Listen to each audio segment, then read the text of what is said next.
All right, y'all. We back. I look like something on my shirt, but it's not. It's on the screen. My screen's dirty. Hmm, It's better now. How's everyone doing? What's going on with everybody? Back up a little bit. Get myself situated here. What's going on, Don? What's going on, Righteous One? Elise, Todd. Hope you can hear now. D.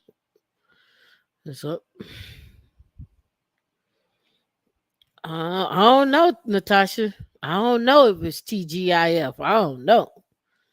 The Supreme Court, as some people say, have been busy. Casual economists, what's going on? Salute. Member for 2 months on the 500K earners. I don't know. Supreme Court been busy. Hmm. So let's open up with that. So, what's your thoughts? Affirmative action, schools. What's your thoughts? I know I have my thoughts, but I'm gonna share my thoughts because it's probably not what you're thinking. Put in the chat what you think my thoughts are. What you think my thoughts are? You think I agree or disagree? What do you think? Or do you think I don't care? I agree, disagree, or don't care. What do you think? Look, I want a little piece of hair sticking up. Push it down.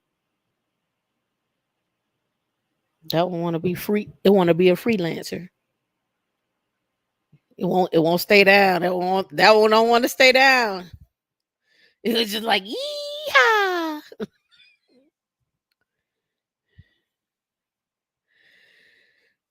Uh, you say you tend to go left. I don't know what that means, Don. What do you mean? I tend to go left. What that mean? I tend to go left.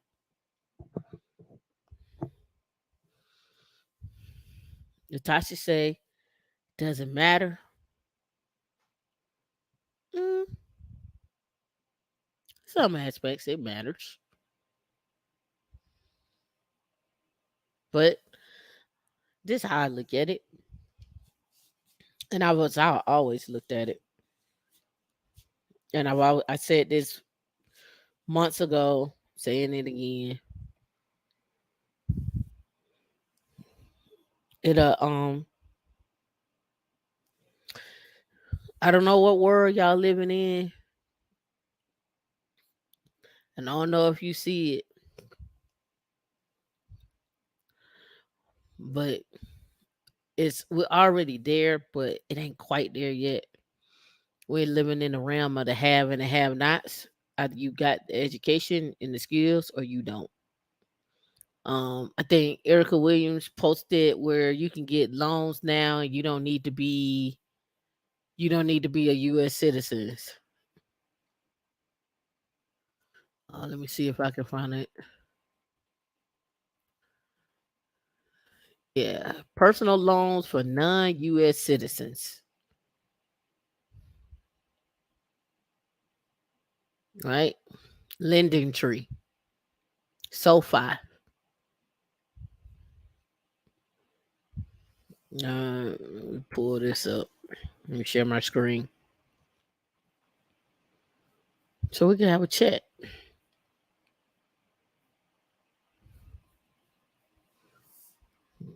Make this a little bigger. Can you get a personal loan as a non-U.S. citizen? In general, lenders want you to have a green card or a valid visa to secure loan. Here's some common visas and situations that can make you eligible for a personal loan as a non-U.S. citizen. Here you go, blah blah blah. Individual tax identification number, blah blah blah, so forth and so on. But let's go back. This is the search that I typed in. Blow that up so you can see personal loans for non-U.S. citizens. Right, and you can see Lending Tree right off the top. Then you can see as of May 26th, 10 personal loans for non-U.S. citizens in June 2023. Here we go, Nerd Wallet,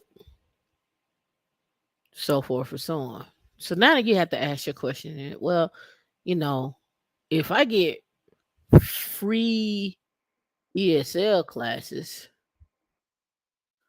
right? I can take free ESL classes, right? We got EL's courses online. USA.gov, find courses to help you learn English. You can find free, low cost ESL courses to learn how to speak, read, and write English. Let's go click on USA.gov right there, right? ShareAmerica.gov, USLearns.org, find a library near you, reading programs at the National Literacy Directory, so forth. All right, so I can get me a loan. I can learn me some English. Okay, what else can I do? Hmm. Well, my friends and them, they're already cleaning. So, and they're already working at a restaurant. So I'm gonna do that with them. The other day I was leaving and I was looking at 6 women leaving the apartment building.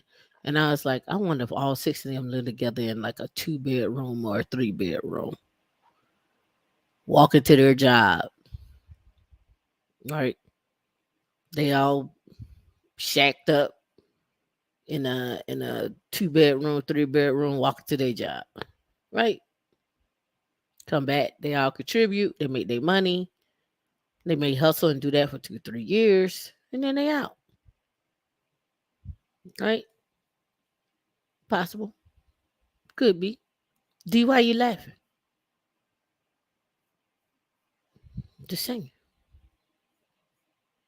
I'm just pointing out things here, in case y'all ain't paying attention.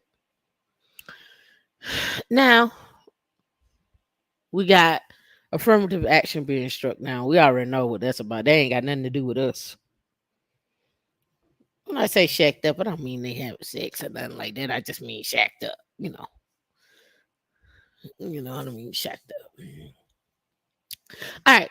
So now imagine you in the house.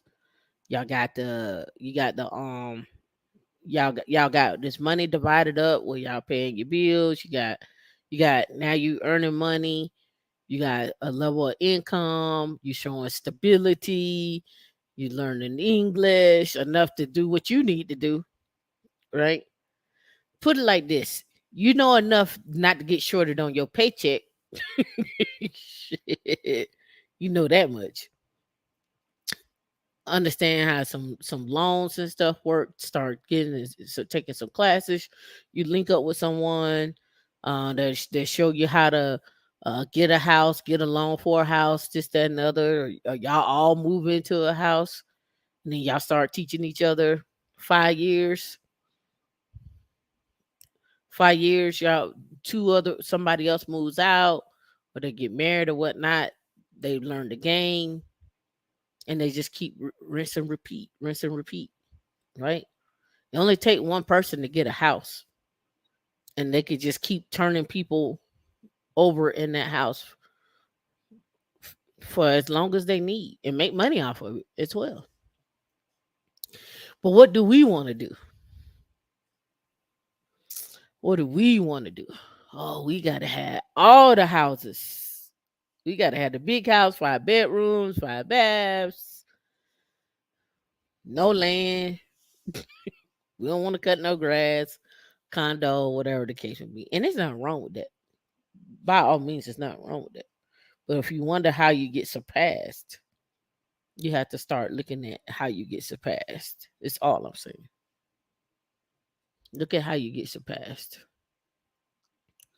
Right. So as far as the strike down of affirmative action, somebody brought up a good point that yeah, this will be a problem for the medical field, but is it going to be a problem for you in tech? I don't think so. It's just my personal opinion. I think you're gonna be fine in tech. I think you're gonna see whether your skills work out for you or they don't work out for you. Um, and your relationships. Now, the other side of this is, will we be seeing more tech companies being created because of that? Will we see more people going to HBCUs because of that? Will we see an increase in HBCUs and how they cater to people who want to be technical? Like, will we see an increase in that? I don't know. Will we see an increase in people doing government contracting? I actually was having a conversation today, and this is actually a good segue into one of my topics. Let me see if I got it over here. Mm, right here. Yeah. Let me pull this over to this.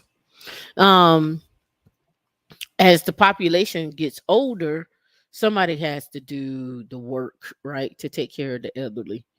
And Gen X isn't ready to retire yet, so it's on the Gen Zers and millennials to do that. So, by putting a one or a two in the chat, are you okay with Gen Zers taking care of you right now? If you had a Gen Zer to take care of you, would you be okay? Put a two in the chat if no. Oh, and let me give you the age range of Gen Zers. Age range Gen Z. So you can understand Gen Z between 8 and 23. So you got a 23-year-old taking care of your mom. I'm seeing the nose coming in. I'm seeing the nose coming in. Okay. So you say no. So this 8 to 23 is what's going to take care of Gen X and possibly millennials. You okay with that?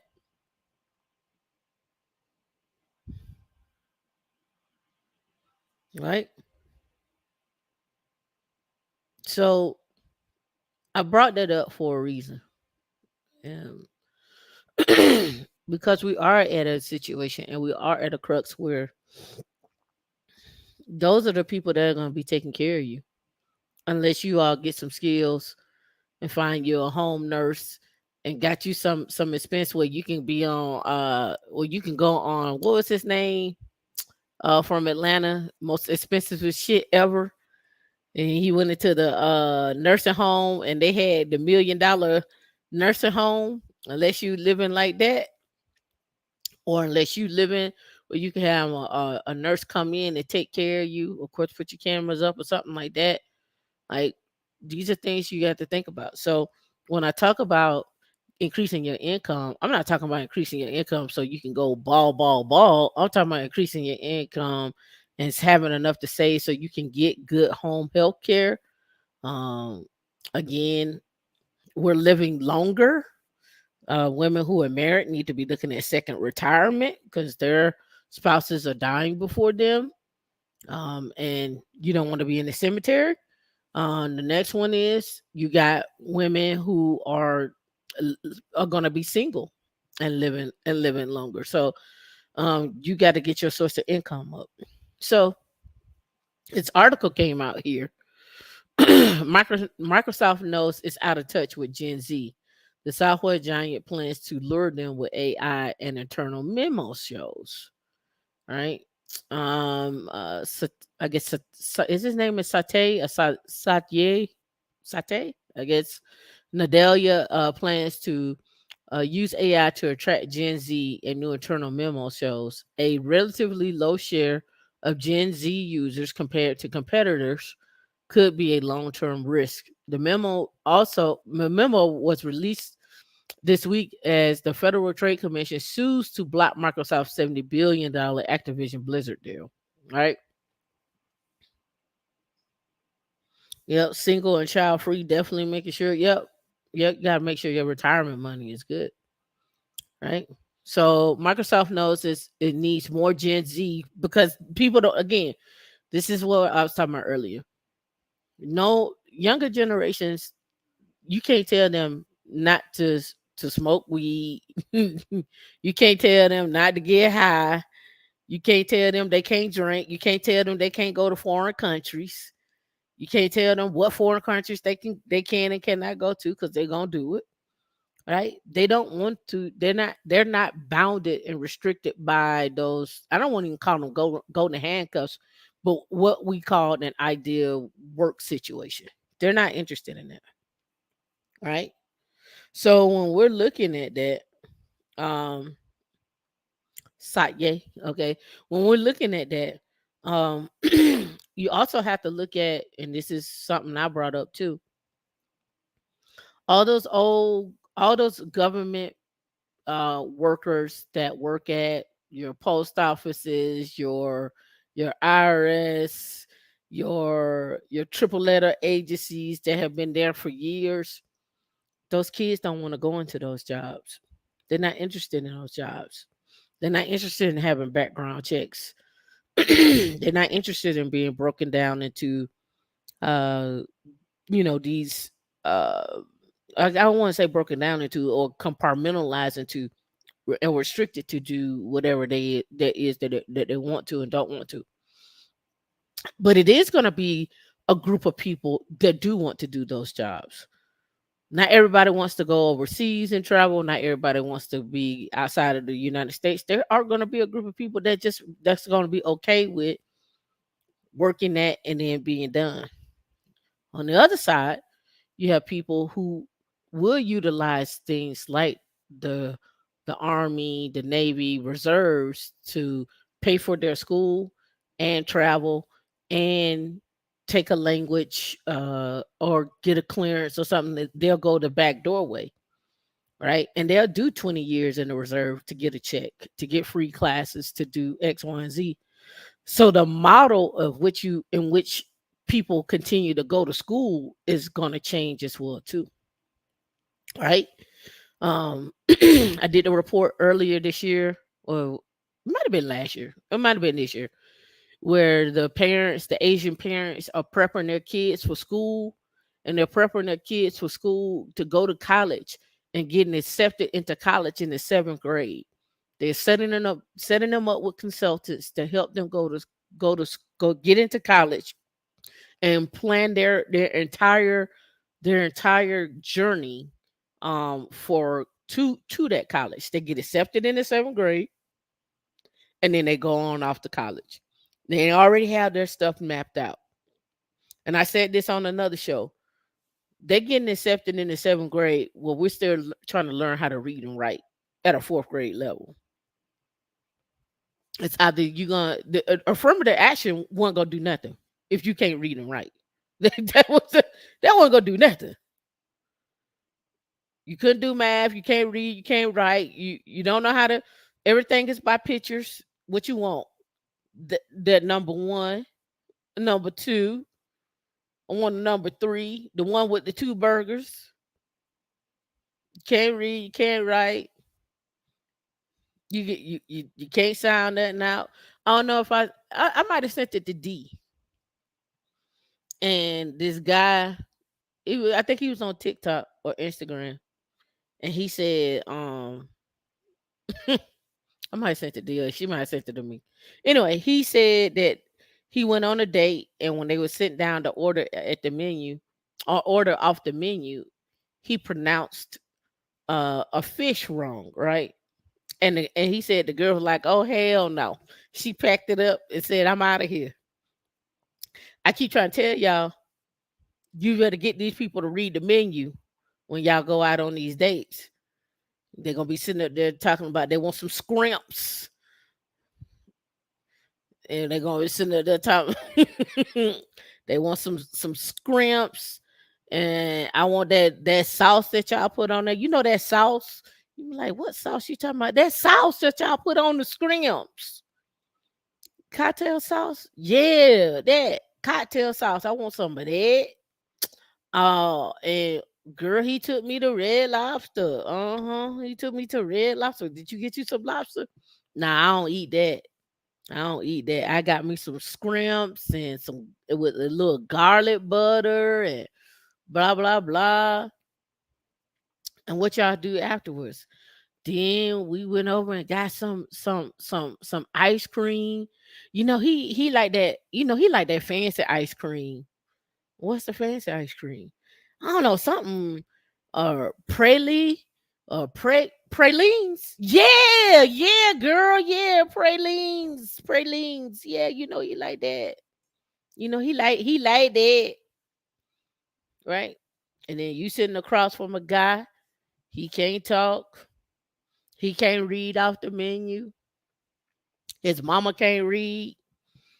So don't put nothing in the card because she don't know how to read the card for Mother's Day. Don't do it. The ambulance, yes. Yeah. The ambulance, yeah. I'm just saying. I'm just saying. w- You have a unique opportunity. This is why I think Gen X and older millennials win. This is my personal thought. Most most Gen X and millennials probably got anywhere about 20 to 25 years of work, depending on how you gonna slice this thing up. And between what 40 or- and 55, you got the ability to max out your money. When I say the ability to max out your money, meaning the ability to max out as much to make as much money as you can, especially if you're like 50 and older, because you get extra money to put away in your 401k and your IRA and stuff, so you get that extra bump. But you have the greatest potential to make the most money that you can to save. They already came out, the report already said Gen X don't have no money saved up. Like y'all, I don't know what y'all doing out here. Y'all ain't got no money saved up. You ain't got nothing. Nay, nah. If an emergency come up, y'all just gonna have to deal with it. You gonna have to figure it out, whatever that looks like. You ain't got nah, mm, right? So I say all that to say is don't spend your time worried about what you don't have. Worry about the skill sets that you do have, and let's add on to those. But let's make money with the ones that you already got. So that way, when it comes down to in 10 years from now, you could be sitting at a million. I did the show last week. I showed you how to get a million.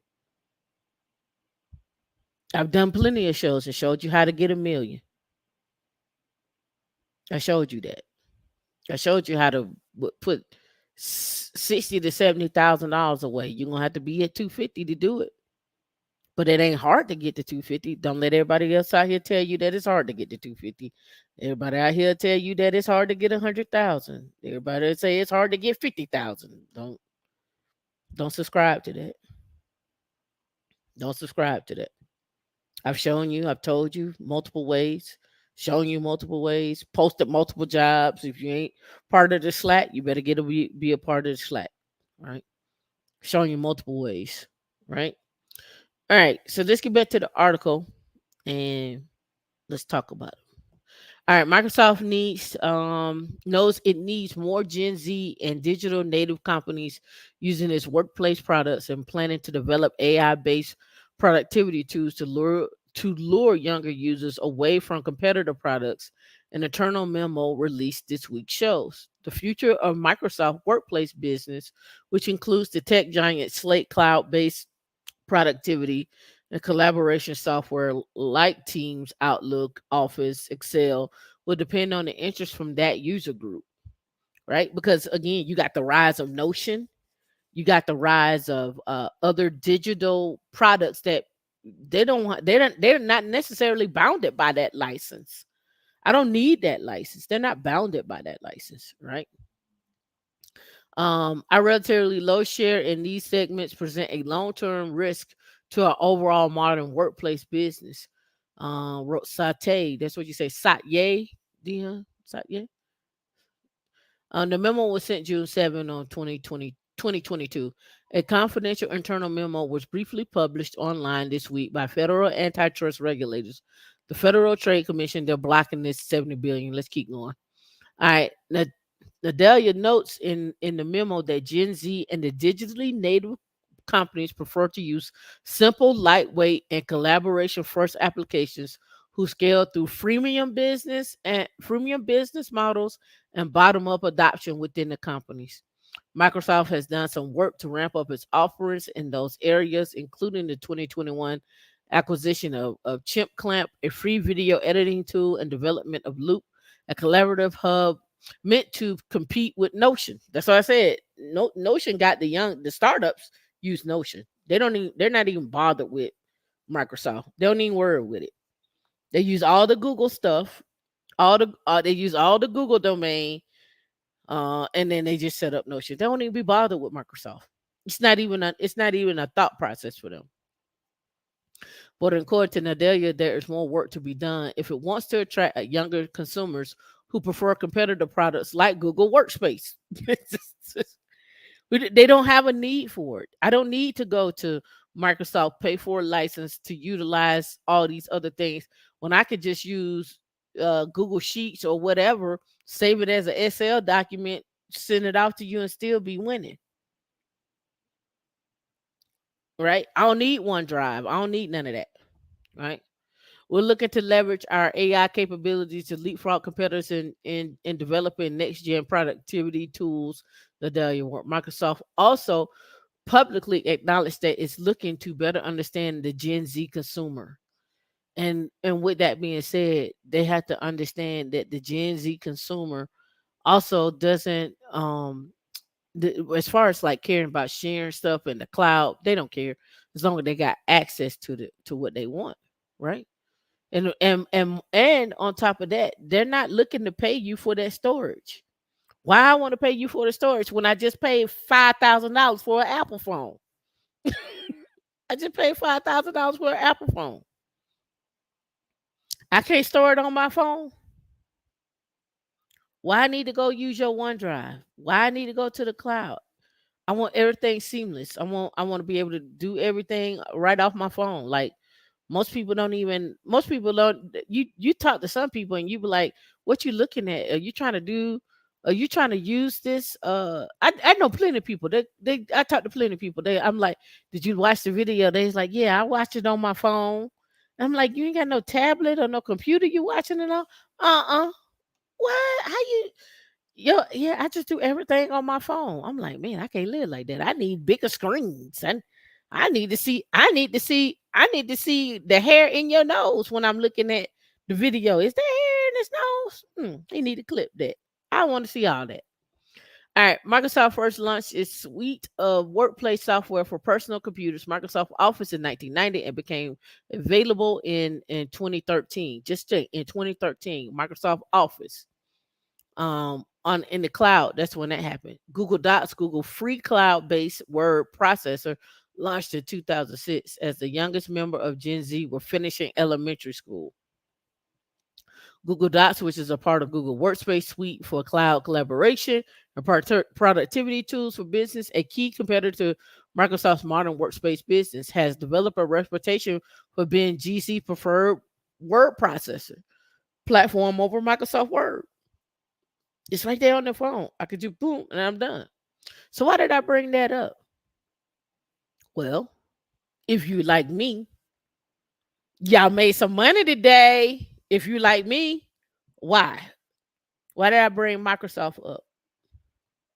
Because their competitor, right? Apple reached 3 trillion today. 3 trillion in reserves today. Yesterday, the stock closed at 188, and today it closed at 193. I'm not mistaken. Let's go look at Apple. APPL. 193. Yep. Yep. Closed at 193. Um, let's look at it over a 5 day. June 30th, June 29th. Yeah, 189 yesterday, and it shot up today and closed at 193. Right. So why is this important? Why is this a talk? Apple was sitting on 3 trillion in cash. 3 trillion in cash. Microsoft is trying to figure out how to compete with and get the Gen Zers money. You don't think you don't think Apple already figured that out on how to get Gen Zers money and then working on something else new? Let's look at that. How is Apple preparing for Gen Z? Right? How they captured Gen Z already. Right? How they captured Gen Z. All right. So Gen Z refers to people born after 1996 and comprises of 34% of all the iPhone users in the United States. Right? In a group chat, iPhone owners and Android users reverts to SMS and with green text and low quality images and videos. Green message anyone with an Android throws off the entire chat because now the whole thing has to be SMS. Annalise Hillman, the 24-year-old chief executive of Frontman and men's grooming business. So the social pressure to get an iPhone is pretty insane. There's a divide between the iPhone and the Android. It said many women re-rated the guy as less than a 5 or even or called it a deal breaker if he doesn't have an iPhone. Right. So the social pressure is on. Right. The iPhone is a popular entry into the Apple ecosystem and can lead to purchases of other Apple devices, so forth and so on, blah blah blah blah blah. But again, they're pointing out what's driving that is the ability to date, the ability to have something in common, whether you with that partner. Oh, he got an iPhone, we ain't interested. I mean, he got an Android, I ain't interested in him. Because at that point, they probably feel like you behind. Hey, I'm still that person. This is before they started pairing the cell phones with the actual um the emails with the cell phones. I used to be like, if the guy don't have an email address, we can't go on a date. Do you have an email address? I got green bubbles. I got green bubbles. I'm an Android person. Journey to Jasmine, you be all right. Ew, green bubbles. Ew. It is shaming. It's old. It's old news, done, but it drives the market. That's the point. It drives the market. So if a woman say she not going, we already see it. Hold on. Let's time out, done. Time out. We already know women drive the market. Let me tell you how women drive the market. I reported this last year. Now men are doing it. You going out there increasing your height by 4 to 6 inches by getting your legs adjusted and growing, right?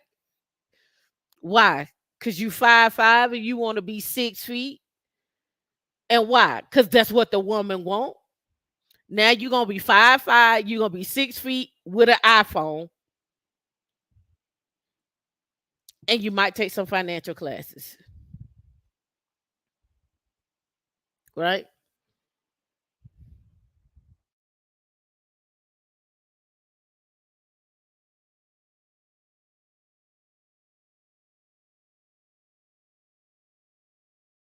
So now we got what do we call this? Is this what do we call this? Is this Do we call this the BBL for legs? What do we call this? What do we call this?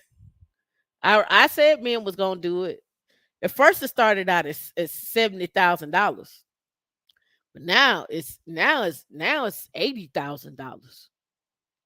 Now it's 80,000. Let's get a recent one.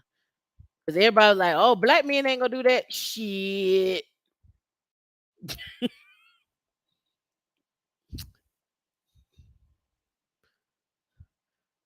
Let's see if we got what a black guy at. Oh, they ain't got him on here. The black dude that just did it. He went and lifted his leg. Look, let's go back out so I can see. 75,000 for a 4-hour operation. $75,000 for a 4 operation. And it's not covered by the insurance. They lining up for the height. They lining up for the height. Y'all already getting your head, your new units. Y'all already getting units and fake beards. Now you're getting height. And I had sent to D the penile stretch. Y'all getting that too. So don't be sending y'all getting all of it. Y'all getting the hair, y'all getting the legs, y'all getting the stretching, y'all doing it all. Y'all doing it all. And I looked at the surgery for that. That thing looked painful. That thing looked painful. And the guy who was doing it, he went from like a thumb to like 6 to 7 inches. Fake abs, y'all getting the fake calves, fake pecs, fake 6 packs.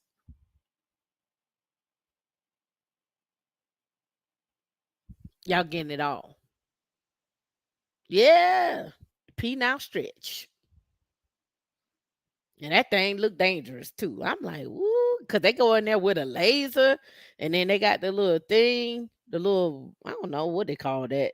I guess it's a I don't know, a needle or whatnot, and they injecting and pushing, injecting and pushing, inject. I'm like, well, how long he be there? How long he got to be down before he test that thing out? How long?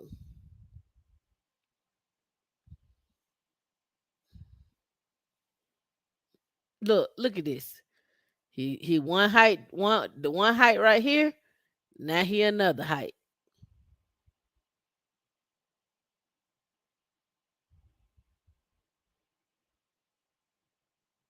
Mm, mm, mm. So y'all can't be sitting up here talking about what ain't happening out here. Y'all getting this done, and it's a lot of men are doing it. 75,000 to 90,000. Like I say, tech workers. This is the one I reported back last year, 2022, to get 3 inches taller.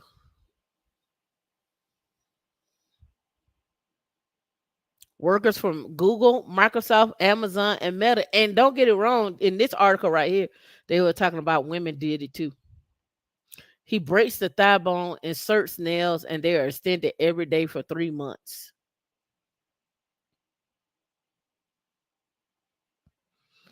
You silly, Don. You silly, right? So, with that being said, the reason why I brought that up, the reason why I got sidetracked on that is this push that came from Apple when they hit their 3 trillion and people invested more into them. There's Microsoft is gonna have to find a spark.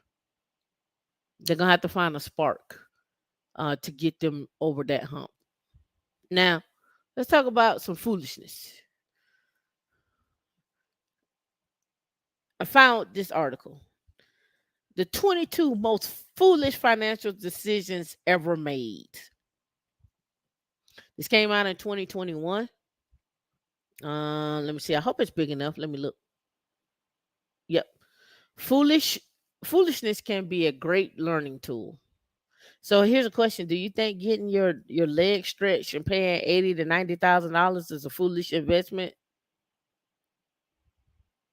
Do you tell the woman that you're dating and y'all decide to get married, and the kid come out shorter, do you tell her that you got that stretch? You got your leg stretched? Do you say anything?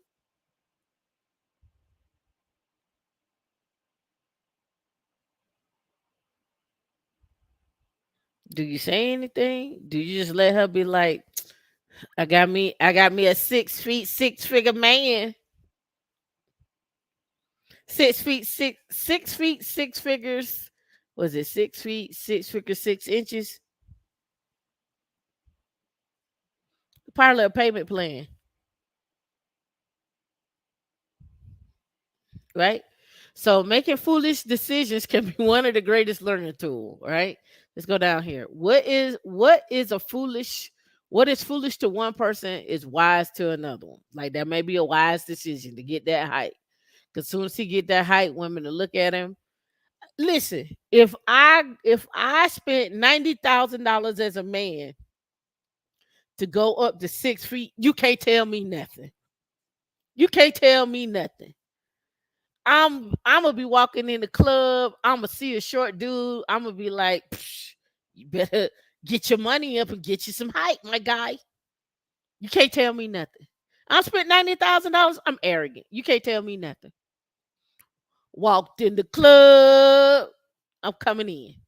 I'm coming in hot, hot, hot, hot. Bada yada yeah, yeah, yeah. You can't tell me nothing. I'm coming in hot. Okay, what y'all talking about? Okay, what y'all say? Okay, how y'all look at me? Just don't hit me in my leg, my Jack. don't don't hit me in my leg. Don't hit me in my leg. But I'm gonna be arrogant.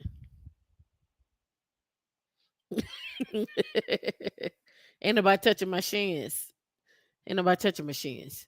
All right, here we go. 22 of the most foolish, though some people consider them wise investment. First one off the rip. Didn't ask for help with investments. This is a number one thing. Don't be hitting my knees. That's right. That's right, Journey to Jasmine. I'm serving all the charcuterie boy, all the charcuterie boys, all the charcuterie boys. I'm doing it all. Yes, don't hit my knees, Natasha. And I'm gonna dance hard. I'm dropping it like it's hot. I'm going back to old school. I'm like, the butterfly that's old. Let me see you tootsie roll. Tootsie roll. I'm gonna be all on the floor. To left. I'm gonna be partying. Yes. I'm in it. You can't tell me nothing. I spent $90,000. Oh, you gonna see me. I'm wearing all the fitted jeans so my calves can be popping and my thighs can be popping. I'm wearing everything. It's gonna be so bad. My guy friends ain't gonna even like going out with me. They're gonna be like, I can't stand him. He too full of it right now. We're gonna have to let that down. No, mm-mm. It's $90,000. It's gonna be about 4 or 5 years of nothing but just utter dismay and disgust of me. I'm just saying, right? So did ask for help with investments.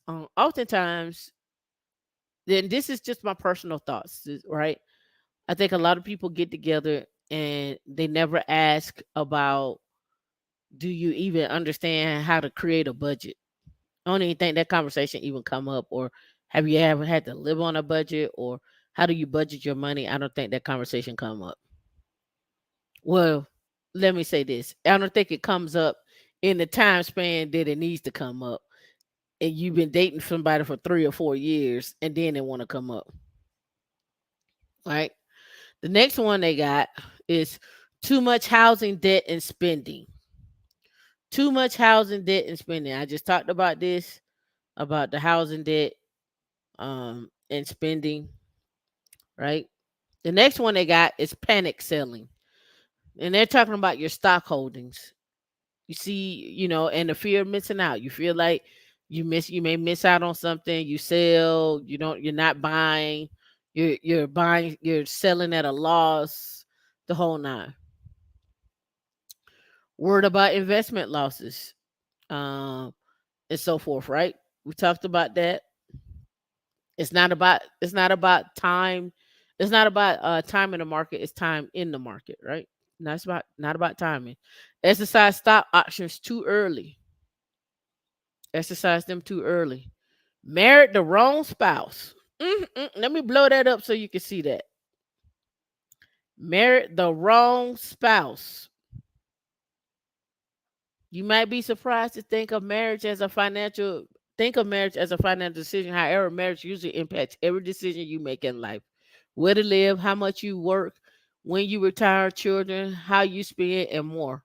Regland said that the most foolish financial decision was marrying my first wife. After she left, I learned from my mistake and did much better with a second wife, and we're still happily married 30 plus years. Catherine agreed. In her case, the wrong spouse cost her terribly. My most foolish decision was getting married to a guy whose job, in double quote, which I never agreed to, was trading stocks with my paychecks. Oh, girl. Oh, girl. All right. So let's say this. D, you ready? You get paid on Friday. You give your boo thing, your husband, I don't know, $5,000. And he said, baby, I'm finna put this in the market. And he go put his money in, he go put your money in the market. He come back, he was like, baby, I lost it all. I'll just wait till you get paid again. I'm gonna get it back.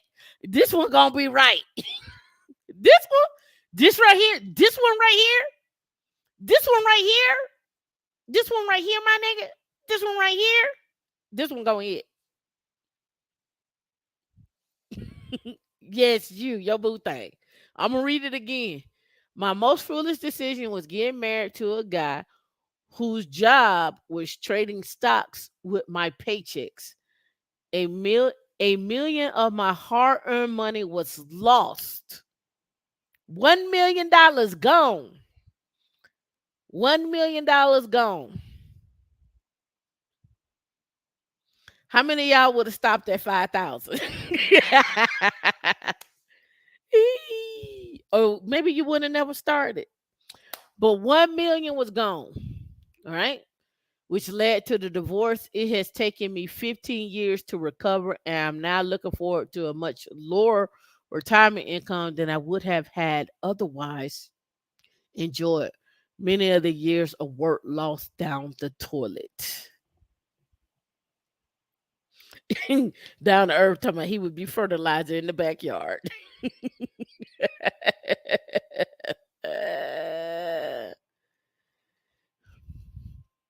I'm just asking. Would you give your spouse, because you love, you support, you trust, it is God's way. He's going to see you through, and you're going to give that spouse $5,000, and they're going to go put it in the stock market. Are you willing to risk it? Are you willing to do that? Are you willing to do it? I think some of y'all in the chat would do it.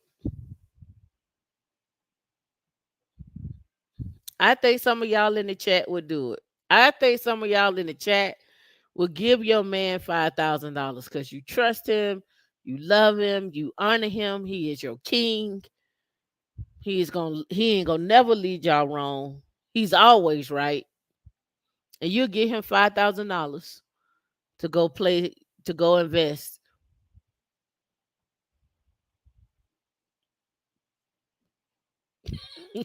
Lies and fallacies. You give him $5,000. You know why you gonna give him $5,000? Because you just want to see if it's gonna work and you trust him. See? Free said I would trust him. I would. I would trust him enough. Exactly. He's your you have chosen him. And he has chosen you. And no matter what everything else is going on, you're like, babe, here we go. Let's do this together. Here's 5,000.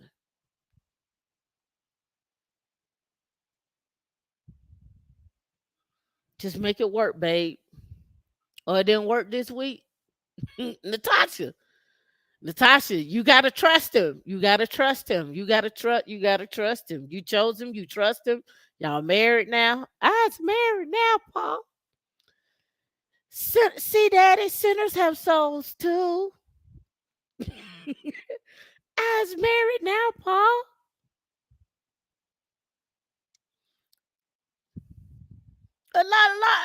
That's right, Doug. A lot of them will try it at least once. At least once. You're gonna be like, I believe in him. I'm gonna give him this $5,000. I'm gonna let him go try it in the stock. I'm gonna let him go try it. I ain't say you're gonna do a whole million. Some of you might, but at least 5,000. You're gonna at least do 5,000. You're gonna be like, he's so silly. I'm gonna let him try it with this 5,000. He's so silly. I wasn't doing nothing with that 5,000 anyway. It was just sitting there. Let me sell a couple of shares of my Apple stock. I'll transfer it over, babe. I got you, boo. Down to earth. No, we working on your money. See what you gotta what you fail to realize, down to earth. This is what y'all missing.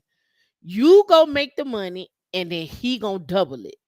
So you go out there, you go make the money. Don't put nothing into your 401k because you need all the money. He need all that money because he gonna have a greater return on that money, and it ain't gonna be tied up in the 401k. You gonna give him that $5,000. You probably make about 10,000 for the month. Y'all gonna pay your bills. You got 5,000 there, 5,000 left over. You gonna give him that 10 bands a month. You gonna give him 10 bands a month,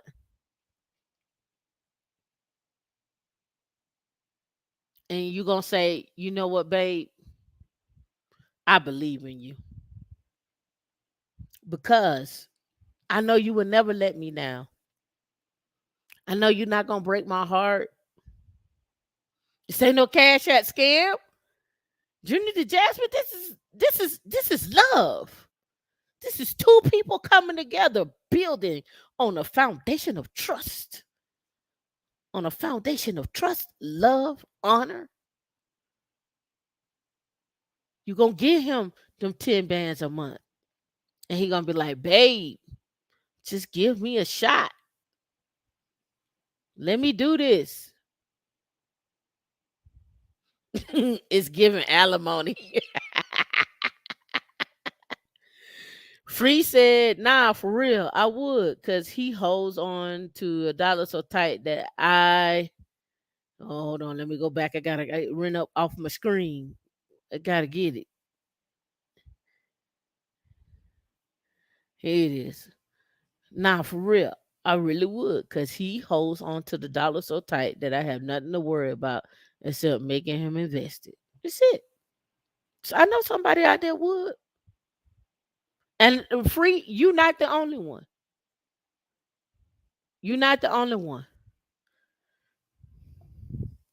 Free, you not the only one. Free, I think D would do it. I think Natasha would do it. I think Journey the Jasmine would do it. I think they all would do it. They just out here politicking and lying to you, free. They lying to you. They do it. If they don't do 5,000, they'll do 1,000. Because you just want to see. You just gonna be like, babe, try this. Here 1,000. Try it with 1,000. Then we'll work our way up. Now he gonna hit good for that 1,000. He gonna be like, I brought you back 3. You gonna be like, oh shit, oh shit, you brought me back 3. Yeah, babe, brought you back 3. They're done. They lying on Obama's internet on Beyonce's night. They lying on Obama's internet on Beyonce's night. Hmm They'll do it. They said she continued to she continued. It took planning and determination, but I won in the end. Digitally paying off debts of his. And then she paid off his debts. Oh, wow. Digging out of a hole that was not my doing and scrimping and saving until I accrued over 1 million myself. She paid off his debts.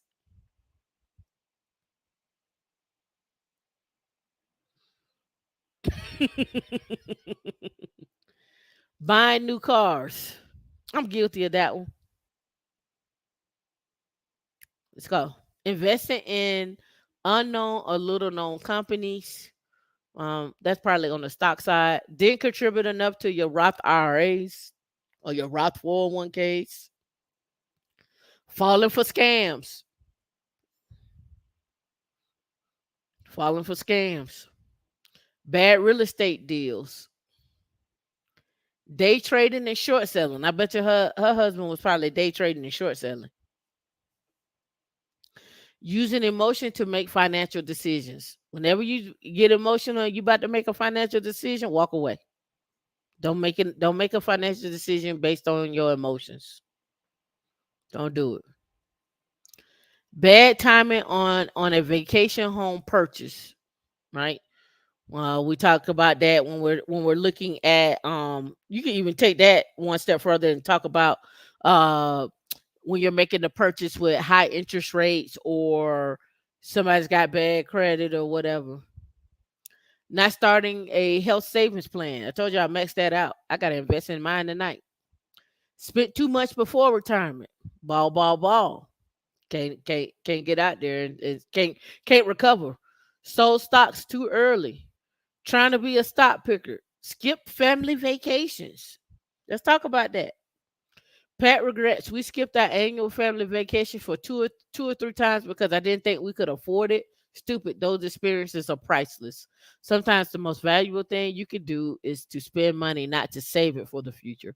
Your time is a critical factor to include in your financial planning models. Lending money to friends, claiming Social Security at 62 versus getting your full retirement or your full Social Security benefits. And stop saving and investing when young. When young, save 20%, y'all. Put 20% of your 401k away. I mean, put 20% of your gross salary away. Just put 20% away.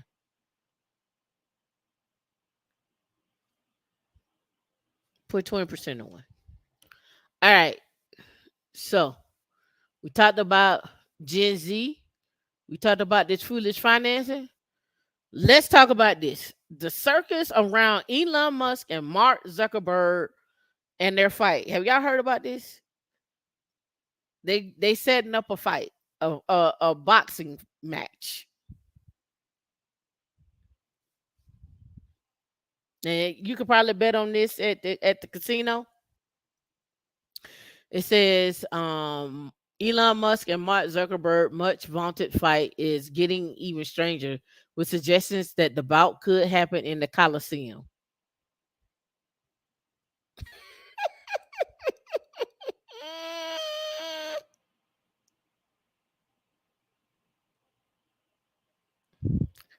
Who is betting on this? Because you know the stakes are gonna be high. Who gonna put who's advertising this? Is Money Mayweather behind this? Are they gonna appear on Zeus TV? Listen, Elon Musk and Zuckerberg have been gearing up for a potential fight. TMZ reported Friday that Italy's culture minister told Zuckerberg it could be hosted at the Coliseum. Musk tweeted there was some chance the bout could take place at the legendary Roman venue. You know how many people gonna go to that fight? How much of the tickets gonna be for that fight? Who gonna do the broadcasting for it? Right? That's what you gotta think about. All right. It says it's getting even stranger. TMZ reported that they could use the Coliseum. All right. And Zuckerberg passed on the message to the UFC's Dana White, whose people contacted the senior Italian government official, according to TMZ. Around the same time the report was published, Musk tweeted, some chance fight happens in the Coliseum." He also linked to a scene in a comedy on Monty's Python, Life of Brian, which depicts a fight in Jerusalem Coliseum, adding, "You need to work on my endurance." The and share a Latin phrase that translates to, "The stars incline us, they don't bind us." So it seems that Tesla CEO could be eager to bring the much hyped bout to one of the seven wonders of the world. Zuckerberg is noted a fan of Roman history, having spoken about the fascination with Caesar. I heard Caesar was it Caesar that was black, or was it a Shakespeare? I think Shakespeare. They said Shakespeare was black. I got to double check on the Caesar thing. And may have chosen his cropped hairstyle to emulate the first Roman emperor. It is still uncertain whether or not this fight will actually take place, with Musk's mom repeatedly trying to call off the fight and his dad calling it a no-win situation for Elon in an interview. But then the world's richest person held an hours-long impromptu training session with the podcast of Lex Freeman on Tuesday. Oh, did he do Lex Freeman? Oh, let's go. Let's go. Let's see. That's what's the latest and greatest. I'm gonna look at it tonight and talk about it tomorrow. Let's talk about it. And go to Lex. Let's go to videos. See. Oh, here it is. Mark Zuckerberg versus Lex Freeman in a jiu-jitsu match. No sound. You just gonna have to look. No sound because I got my headphones on.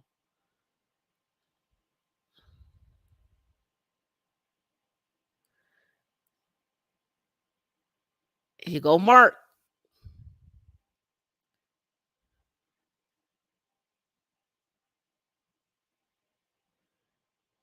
Mark is getting ready.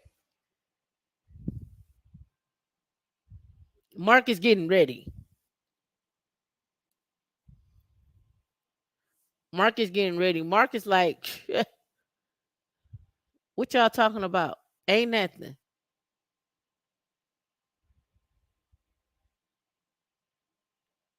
Like, I'm gonna train with everybody. You what? You can't punk me.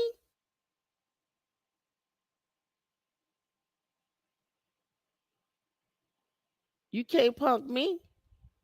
I ain't. Yep, this is what they doing. So I don't know. Is Elon gonna be ready for that? All right.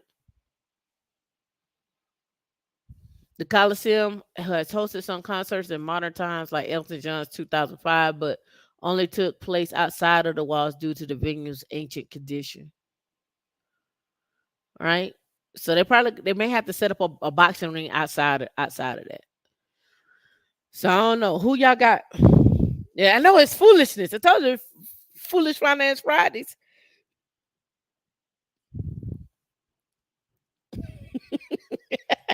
The lizard man. You need to sell some fish dinners. Yeah, y'all better. If what you call it is smart like I think he is, or his people. If I'm Rick Ross, I'm selling Wingstop outside of the Coliseum. I got some fries. I got some Wingstop. If I'm Pinky, I'm going on over there and sell my vegan food. And some people like to call it junk vegan food. I'm setting it up. We're gonna have some vegan food. We're gonna have me some Wingstop. I'm setting everything up. I'm setting everything up.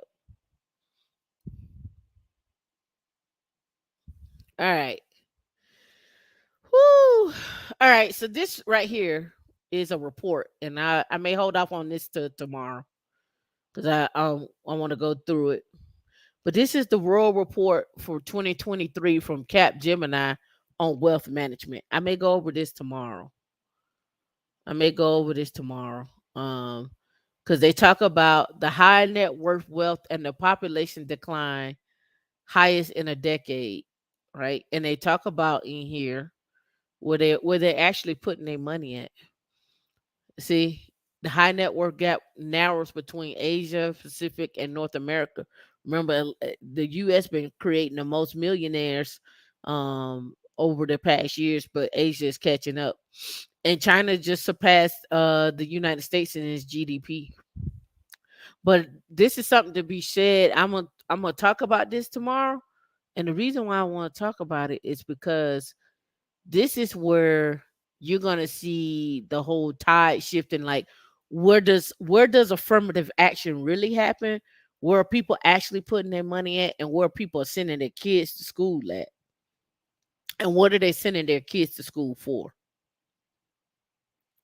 Engineering, money management is another one. Wealth management, huge, huge industry, right? And we're gonna talk about it. I'm gonna skip this for today. I'm gonna skip this for today. All right. My mother will leave everything to my three children. My brother died suddenly, and his wife says she will receive her late husband's share. Or, or, or we could talk about he implied he was financially secure. My husband has always been hesitant about his finances. Now I know why. This one gets deep. Or this one. My girlfriend owes $200,000 in medical and credit card debt. She wants me to settle it by paying a portion of the outstanding amount. What we gonna do? One, two, or three? Put in the chat what you want to talk about first. One, two, or three. Foolish Finance Friday. In effect, petty tea time. Oh yeah, those stocks gonna shoot up, Adele. Between Elon and Meta. Oh yeah. One, two, or three. Ooh, we got some twos. We got a three. We done. I already know why you want to hear three. Pedro, you saying three? Who gonna break the tie? Heather like one, two, or three. Heather, you gotta pick one. Ooh, three is winning. Three is winning. Okay, we'll go three, two, one. We'll start with three first. We'll go back to two, and then we'll do one. So three, one, and then we'll do two, and then we'll hit up one. All right. My girlfriend owes 200,000 in medical and credit card debt. She wants me to settle it by paying a portion of the outstanding amount. Would you, is you your girlfriend or your boyfriend? It could be either or. Would you pay this debt for him or help him pay this debt? Would you? You love him. You already giving your husband, right, 5, 10 grand a month to invest in the stocks. It's your girlfriend. Y'all want to get married. You want to be the man. You want to be the woman. Y'all want to become one. You want to have financial freedom when y'all get married. You probably earning more than him or her. Why would you let this person be sitting in debt that you love? Last I heard, God don't like debt.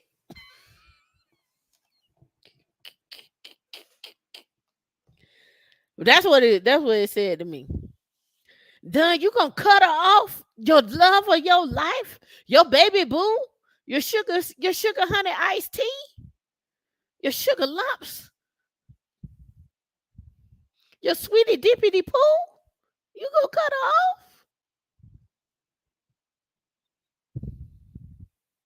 Don't cut off sweet. Don't cut off your sugar honey iced tea. She loves you. She's over there. You over there singing, "Cause I love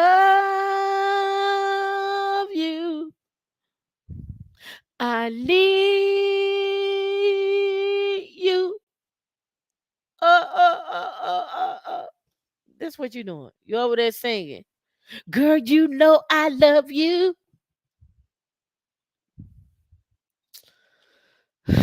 I tell you, y'all right here, it's 4th of July weekend. Y'all out here showing out.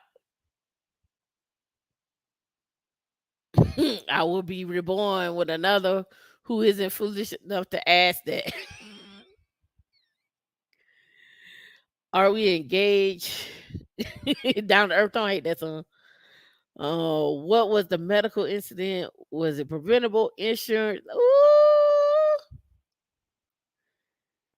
Pedro, you in there? Pedro is like, we in there. We just gonna have a city hall wedding. Ain't nothing wrong with that, Pedro. High five, Pedro. High five. Pedro is still in there with his boo. Pedro is still in there with his boo. He says so many men need lots of women, but I don't. Pedro is with his girl. He's staying. We ride or die. Babe, I got it. Now, this is what was told to me. And you being in the audience can tell me if I'm wrong or not. What was told to me is when two people get together, they get together in love and everything, whatever debt they have, that man is supposed to accept that debt and that woman is supposed to accept his debt because they love each other. That's what was told to me. It's like you can't love somebody if you don't take everything with them. Whatever debt they got, you just gonna take it. That's what was told to me. So if you coming in hot with 5,000, with 500,000 in debt, babe, I love you. We're gonna work that down. We're gonna work on it. That's what was told to me. But all right, let's get to it. Let me get my mouse over this on my tablet. I hate when it does this. Let me turn that off. Where is it at now?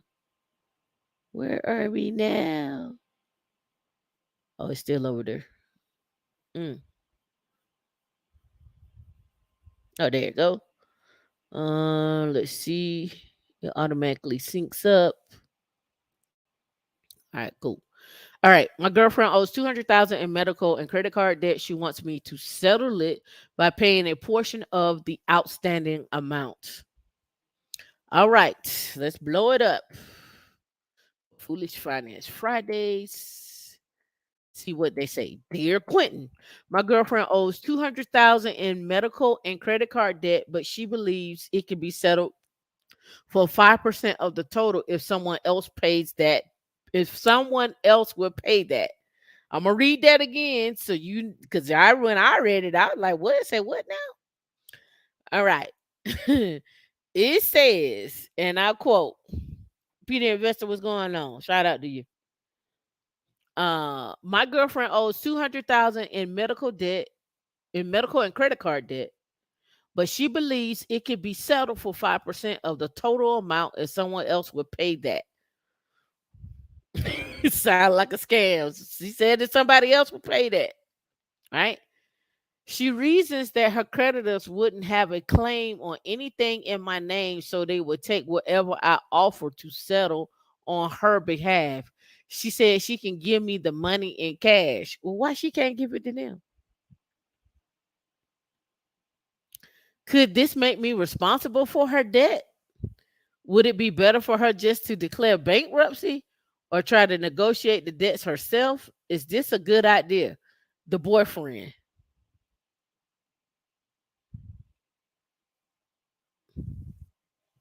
All right, let's read it, blow it up a little bit more. Your girlfriend's proposal is woven from red flags. You don't say whether or not the credit card debt was part of your girlfriend's medical financial crisis, but either way, I can understand her worry, stress, and yes, desperation to clear this dark cloud hanging over her head. The logic of your girlfriend's proposal appears to be based on her assumption that the creditors will be more likely to negotiate with her partner in belief that she has no money, hence her paying you in cash for whatever you settle for. I have very little doubt they would see through that charade. Her estimate that she would have to pay 5% seems like a pipe dream. $10,000 is not sufficient, is not a sufficient incentive to abandon pursuing her for the remainder of the 200,000. She is dealing with at least two creditors, not one. The further this for that further complicates matters. Don't agree to anything. Avoid being dragged into this financial maelstrom. It does not bode well for her ability to navigate life in a responsible manner. Medical debt is number one cause of bankruptcy in the United States, with some studies putting it anywhere between 45 to 60% of total of its filings, despite the fact that nearly half of the U.S. population has employee-sponsored health insurance. I point this out in order to cast some light on your girlfriend's situation. She is not alone and may benefit from the National Foundation of Credit Counseling, a nonprofit financial counseling organization. So those that got some debt out there and need some help, y'all need to go look at the National Foundation for Credit Counseling, right? And probably look at getting on Dave Ramsey plan. Millions of Americans are either one paycheck away from the streets or the cemetery, or one medical crisis away from bankruptcy. Over half a million families go bankrupt every year due to medical reasons. According to one estimate, it's a big problem. This study in American Journal of Public Health concluded that bankruptcy is the most common middle class American is the most common among middle class Americans who shoulder increasing co-payments, deductibles despite the Obama era Affordable Care Act. Lower income Americans less frequently seek formal bankruptcy relief because they have few assets, such as a home, to protect and face particular difficulty in securing the legal help needed to navigate formal bankruptcy proceedings. As for negotiating the debt, Equifax has some tips. When dealing with a collection agency, start your negotiations low. Start by offering cents on the dollar you owe, say around 20 to 25 cents, then 50 cents on every dollar, then 75 cents. Another thing, you all have EAP. You all should be using your EAP benefits at work, right? It provides here short-term counseling, referral, management consultation, coaching services, and so forth. You all should have some type of EAP plan with your company, right? So look into that. All right, let's go back here. All right, before fulfilling any payment agreement, you negotiate with a debt collector. Make sure you get the terms in writing. Never take anything verbal. Everything needs to be writing. Don, you said it. Tell me it sounds like a city girl tactic. The credit bureau agency adds, then after your debt is paid off, request a written confirmation that you have settled your debt. Message to your girlfriend. Sticking her head in the sand is not an option. An outstanding debt will negatively affect her credit report, but asking a loved one to put their head above the I guess the parapet, or I guess above water in her place is foolishly or is foolhardily error. Even if she managed to have a significant portion of her debt canceled, she would need to report that canceled debt on her tax return. Tell her that. It may change her mind about her plan to have you renegotiate on her behalf. Do you stay with this woman or do you leave her? You love her. Do you stay with her or do you leave her?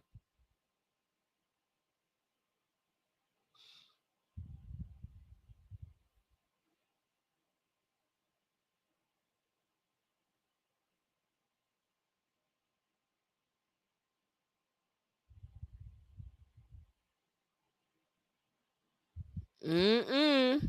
All right, let's go. This look like it's gonna be a good story right here. I built a property portfolio with 23 units while we were dating. How much should I give? How much should I give to my fiance in our prenup? Give. Mm, I'll open that up. I'm open that up. All right, let's go on to the other one. Okay, this is a good one. Tell you, this is a doozy. Hold on to your hats and let's get into it. Ooh, this is a doozy. Okay, let's go.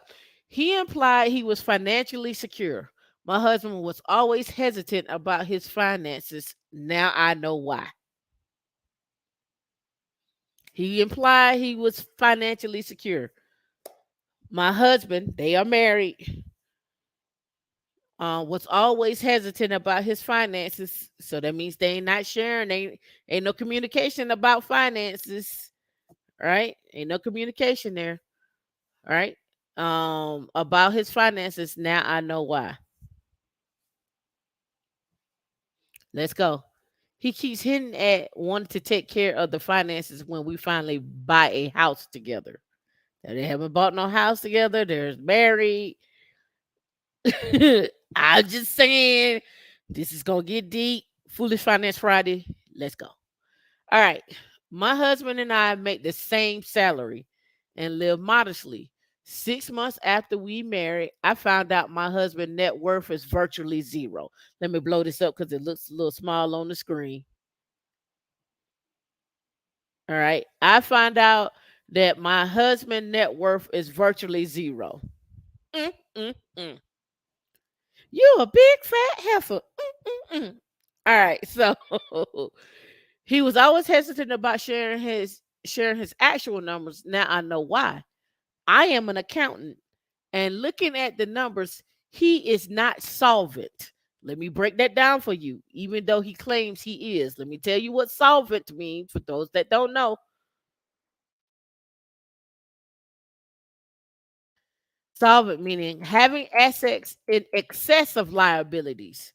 So this is a word that y'all can use at when you on your dates.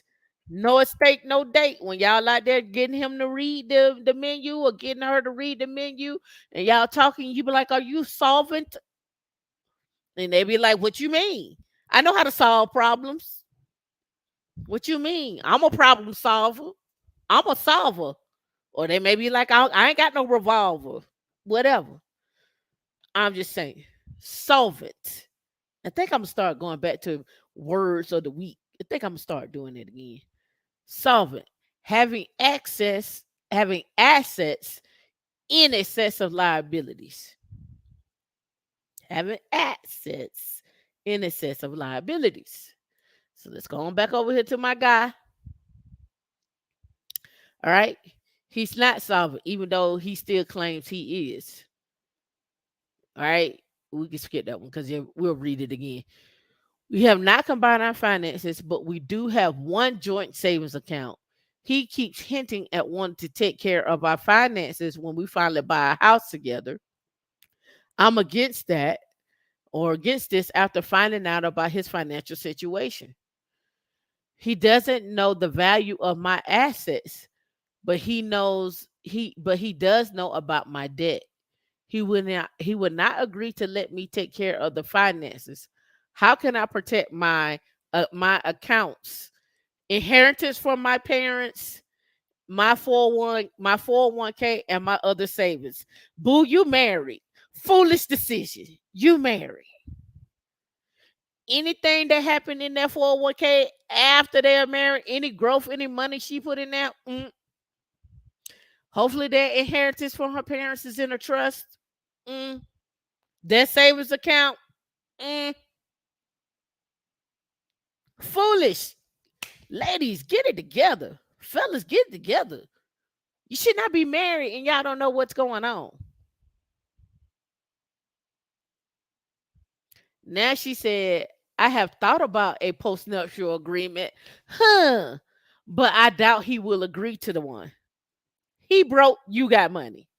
He got liabilities, you got assets. And an inheritance. This one is going to build up to dip. That's ground for the divorce. That's financial abuse. Again, y'all, some of y'all scam yourselves. Y'all don't ask the right questions. You ain't talking to people. Y'all ain't finding out stuff. Just out here getting scammed and being scammed and letting people scam you. Like, what? Let's go on. Your husband is not being forthcoming about his finances and wanting to control your finances are two italicized sides of the threepenny bit. Neither bodes well for good monetary health. You can't do anything about the former, but you can do something about the later. Before we go any further, we need to address the missing pieces in your letter. They may be key to the future of your plans. You don't say what age you are or how much time you have until retirement and or how much you and your husband earn. If you're close to retirement and earn a low five-figure salary, proceed cautiously. If you're younger and say earn six figures, you'll likely have time and compound interest on your side. If you buy a house, sign an agreement noting how much each contribute and will receive if you sell the house. Ensure your plans are equitable and figure out if the husband has the wherewithal to make up for the lost time.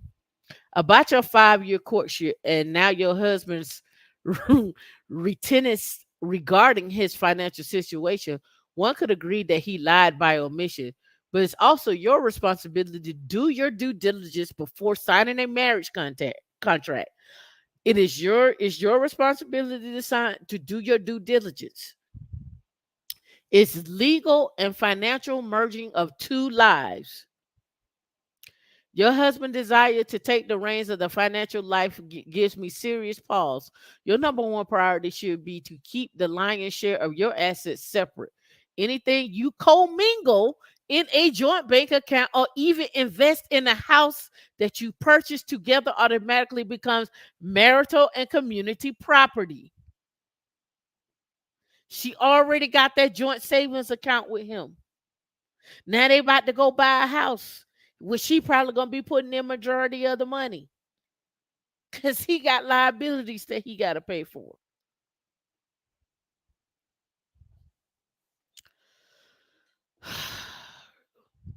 One third of the people keep at least one financial secret from their partner. Anything from credit card debt, a secret bank account, or a big ticket purchase. That's according to the recent toll by TD Bank. But one secret begets other secrets. It never happens in isolation. Oh, I need to get that right there. We need to find that poll, that TD Bank poll right there. When people hide their finances, it's either because, like you, they have a sizable nest egg and want to protect it, or like your husband, the cupboard is bare and they wish to conceal that fact. Your husband, however, has a plan to improve his financial security with your help. Girl, you know I love you.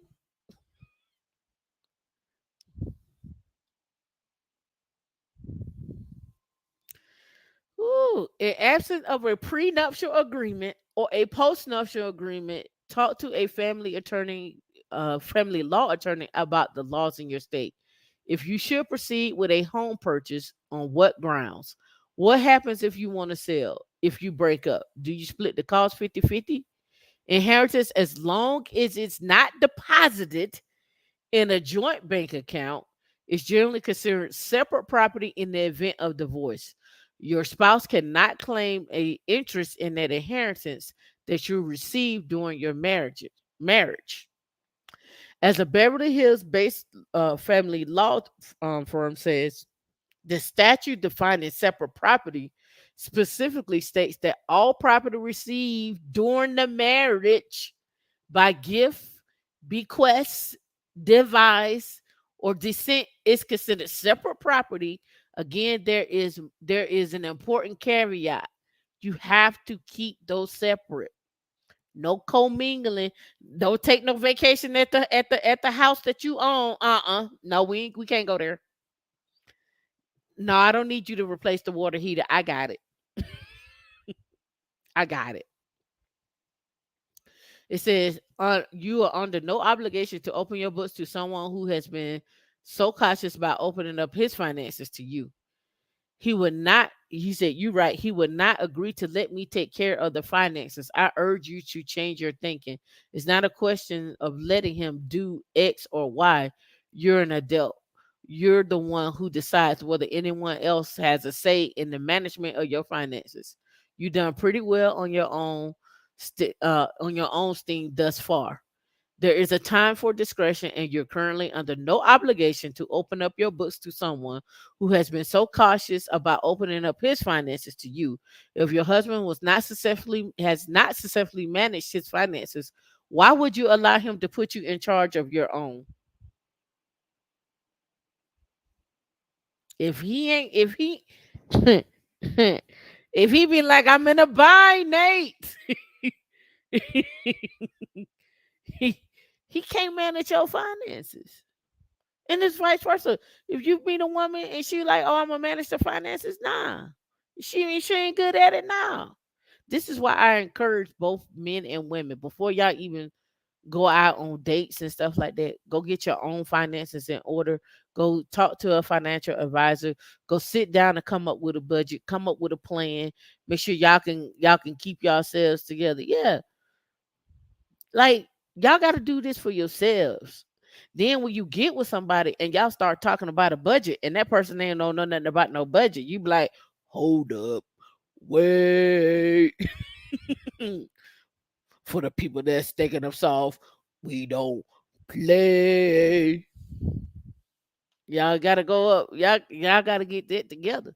Cause at the same token, whatever that person is doing in that marriage is gonna affect you. Bill collectors don't care nothing about y'all love each other. They want their money, honey. All right. Says seek advice for from an attorney in your state or financial advisor about keeping your inheritance and assets separate and how you proceed as a married couple. None of this is particularly romantic, of course, but it all goes back to one thing that holds on relationships together. That holds all relationships together is trust. And all I'm saying is she should have took care of that before they got married. She had 5 years. I just love him. Free, she giving more than 5,000. She about to give up the mother load, and he gonna help her get out of that. She gonna help him get out of that. All right, here we go. My mother's will leaves everything to her three children. My brother died suddenly, and his wife says she will receive her late husband's share. Let's go on now. My father died in 2018. 2018. Everything passed to my mother per their wills that were made in 2015. My sister and brother and I were next to inherit what's left equally. No one's spouse was mentioned in the will. My mother is still alive, but she is not in the best of health mentally or physically. I currently care for her full time. My mother died. My brother died intestate earlier this year. His wife insists she will automatically get my brother's share of our parents' estate. My sister and I say no way. Like I said, our spouses are not mentioned in her will, and she was not a popular member of our family. We all live and have always lived in New Jersey. Your thoughts? Miss my but not his wife, right? All right. It's an unfortunate conversation to have after a certain pass of your brother, especially under these circumstances. When people are grieving, they act in ways that are uncharacteristic or even more reminiscent of their worst side. A death in the family can bring up old grievances and financial fear and insecurity about the future. Would you let her have that between you and your brother or your sister, and the brother has died and he has a wife and kid? Should the wife and kid be entitled to that? Mm. Whether or not your brother dies, whether or not your brother dies intestate has no bearing on your parents' will whatsoever. There are two completely separate issues. Under intestacy law in New Jersey, if your brother dies without a will and he shares children with his spouse, she receives everything. If your brother had a child from a separate relationship, the inheritance laws vary. As for the legal part of your question, I asked Allison Bush, partner at Hartman, and this is they always go back to Hartman, Doherty, Rosa Berman, and I guess Bulbula, and to weigh in. If your mother will leaves everything to her three children per, I guess stir piece. equally among the branches of your family, or to issue persterpes, given that your brother predeceased her, his share is distributed to his children if he has any. If he does not have any children, then his shares is divided among the surviving children of the mom and dad. But your brother's death may raise another question among the family members, and your sister in law may raise this issue with your mother. If the mom has capacity, then she can, of course, modify her plan and leave her deceased son's share to his spouse. So, what should you do now? I don't believe you should get involved in this situation. It's between your mother and the daughter in law, between your daughter-in-law and the intestacy laws of New Jersey. In the event your late brother had children with his wife, it's also one example of how people should update their wills. What would you do in this situation? Do she get the money or not?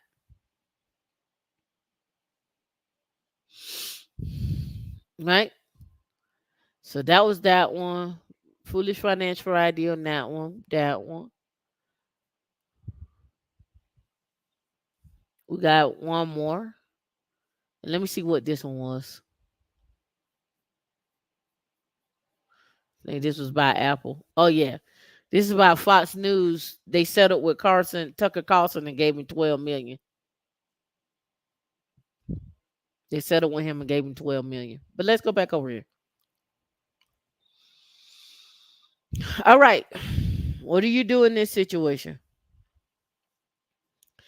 I have not been able to I would not have been able to do it without him. I built a property portfolio of 23 units while we were dating. How much should I give my fiance in a prenup? They were purchased with my money, and I'm the sole owner on paper, but my fiance was involved in the entire process. Let's blow this up so you can see it.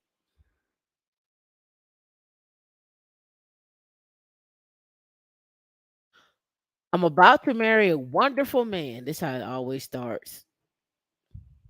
And then there's a but. And then there's a but.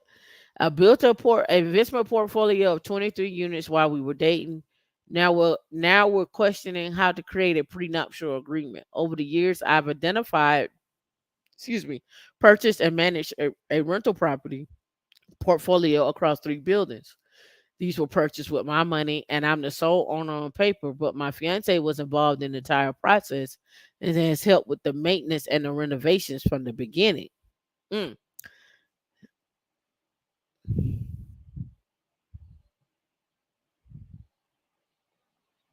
He should have spoke up. What that guy say? Y'all out here skipping and diving, falling in love. What did he say? What did he say? Falling in love ain't shit. It's skipping and diving and falling in love. I would not have been able to do it without him. We recently bought our dream house, so the house he owned previously would be added to our rental portfolio as well. We know that we should probably have a prenup, but we don't know how to structure it. I'm signing a prenup that would essentially give him quite a bit of money, but I do feel he's entitled to something for helping me. In one hypothetical prenup, he would keep the new house and my second largest investment property valued at 1.5 million. He would need the investment property to be able to afford the new mortgage on his own. In another scenario, I would get the house that he bought, which is of a lesser value, keep my largest investment property and smallest investment property, a value of 2.35 million. The alternative option is that all the properties would be jointly owned and we would do a percentage profit split in perpetuity. Nothing could ever be sold for cash unless both parties agreed upon the sale and we predetermine how profits are split. I will have the right to manage the investment portfolio and to 1031 exchange any investment properties in a larger into a larger investment property if I choose to. In this scenario, I get 2/3 off the business and he gets 1/3.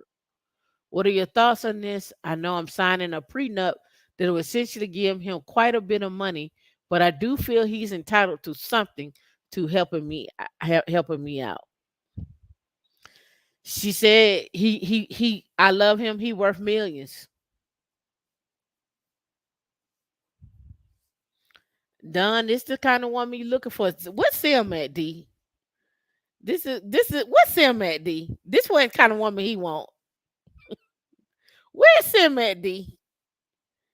D, what's Sim at? Don't be looking around. You know what Sim at? Simcia. Who got the keys to my beam? Who am I? Sim, this what D do. I'm gonna put it out there. Sim, this kind of stuff D do. D Sim, I'm telling you, D got properties.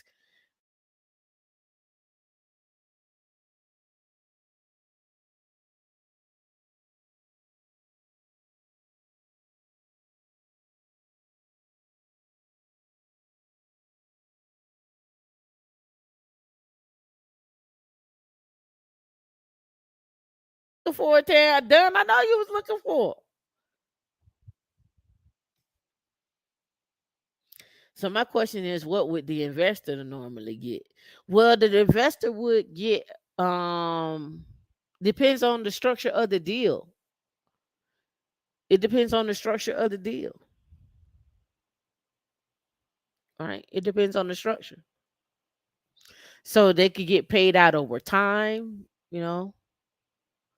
That's right. Who am I?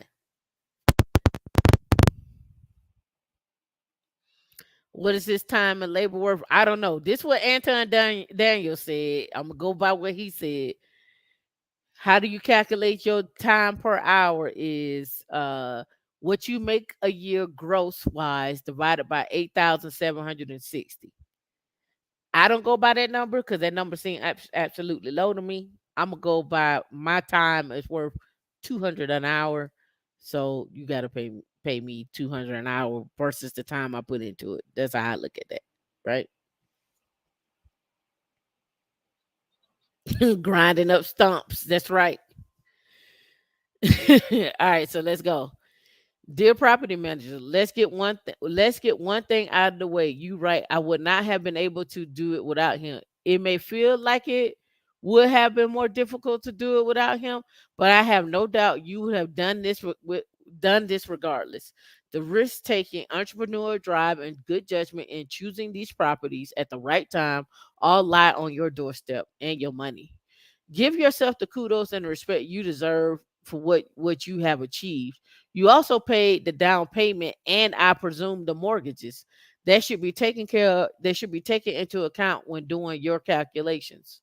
You purchased these properties, and let me blow this up. That look a little small. You purchased these properties with your own money, so he would not have been able to do this without you.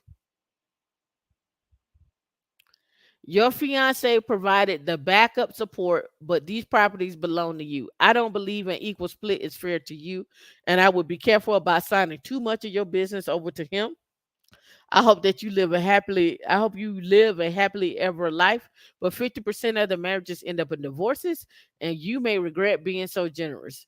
Building this portfolio took a lot of years and work, and signing a large percentage over to a third party takes just a minute. Smart move to put everything in writing. A marriage contract is one of the most important contracts you will sign. There are also many eventualities that couples should prepare for, including what happens to the business if you split. Some 15% of married couples sign prenups, according to the recent poll from Harris Interactive, up to 3%, up from 3% more than a decade ago. That figure rises to 40% for married couples between the ages of 18 to 34. There's like, not today. Prenups force couples to be fully transparent about their finances. She said you took it to a financial planner in Atlanta. She weighed in on it. She said she said she too is more cautious. A straightforward solution would be to document the current values of the current properties as well as the wedding date and the note that if you split the current value of your assets at that time will be split based upon the initial ownership percentage. She replies, if you want to give him credit for his help over the years with maintenance and renovations, you could increase his percentage accordingly. One way to do this could be to try to quantify the number of hours your fiance has worked over the years on the maintenance and the renovations versus how much it would have otherwise cost to hire a professional, she adds. Arguably your time spent identifying, purchasing, and managing the portfolio has value that could offset some of his contributions, as you could have hired an outside management company. Mocare also suggests outlining your plans for the rental income. That's another thing, the rental income on those properties, right? The rental income on this property, I forgot about that. Um, Outlining plans for the rental income during your marriage. Would that be split 50-50, 75, or 25? And what happens if you predecease your fiance? If you own these properties jointly, he will automatically inherit them, and your family would not see one red cent. Regardless, it is smart to document your joint desire to maintain properties until you both agree that it's a good time to sell. Mocare added. It's also important to stipulate the plan for how you want to divide the proceeds from any sale. It's likely would not hurt further to stipulate that you would be the one managing the portfolio with the right to participate in the 1031 exchange. I don't want to pour cold water on your plans. It seems like you're both taking a responsible, proactive approach to your marriage, which bodes well for further negotiations. You have also openly about your options and spoken openly about your options and difficult conversation. Getting married is extremely exciting time and never a good idea to allow your emotions to rule your finances, especially after all those years of hard work you have put into those properties. It's too much to make the decision on your own with the weight of your relationship on your shoulders. Hire a lawyer and a mediator to help you reach an outcome that is fair for both you and your boyfriend yourself. Take at least some emotional responsibility out of your lap and put that in the hands of a cool, collected, independent third party. And remember this, once you sign half of your property portfolio away, there's no going back. This tea is hot. Yeah. So I see in the comments, y'all say no more than 25%. So the question is, are you giving up millions? Is it okay to give up millions? She's talking about 1.3 to 2 million. What are y'all thoughts? He is he in the gym with her? Is he shooting in the gym with her? She putting up her money. She identifying the property. He renovating. Is he in the gym with her? Let's flip it. Let's flip it. Let's say let's say she's good she's a good carpenter, and he put up the money and she doing the renovations. Would you give up some stuff? Would you give her half of the portfolio?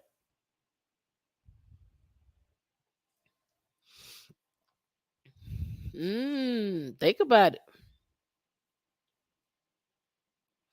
All right, we're gonna end on this note right here. I don't know if you all do y'all drink liquid death?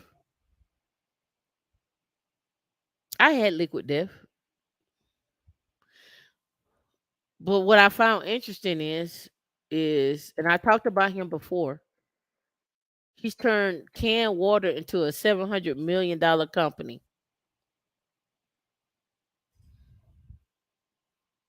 700 million. There's a video for it, but let me click on this. They got different flavors too. I don't know why it won't play.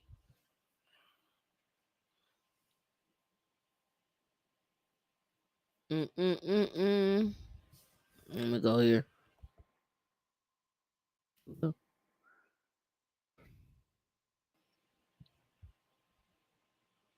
it's not playing. And every time I click on it, it ain't doing nothing. It says it's playing, but I don't hear anything, and I don't know where it's playing at. That's all good though. I want to talk about this too. These brothers right here. I'll do a review on the Liquid Death guy tomorrow.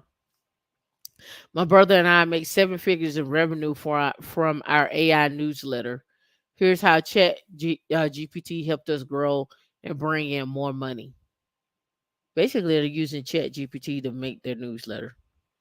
Let me see what you say, done. No, but I drink the energy drink called cocaine. Heather, you ain't drinking nothing with death in it. All right.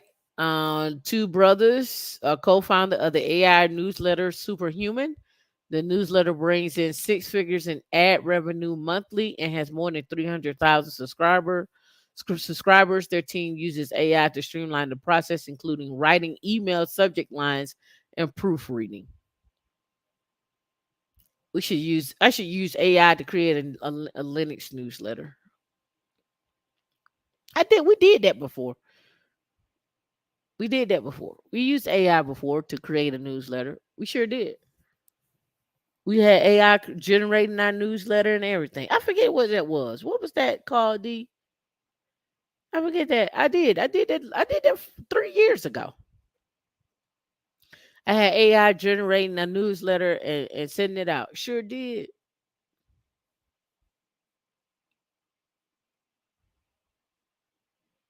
Yeah. Oh, good bitch.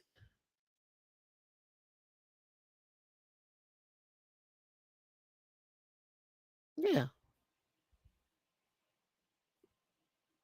Mm-hmm. Sure did.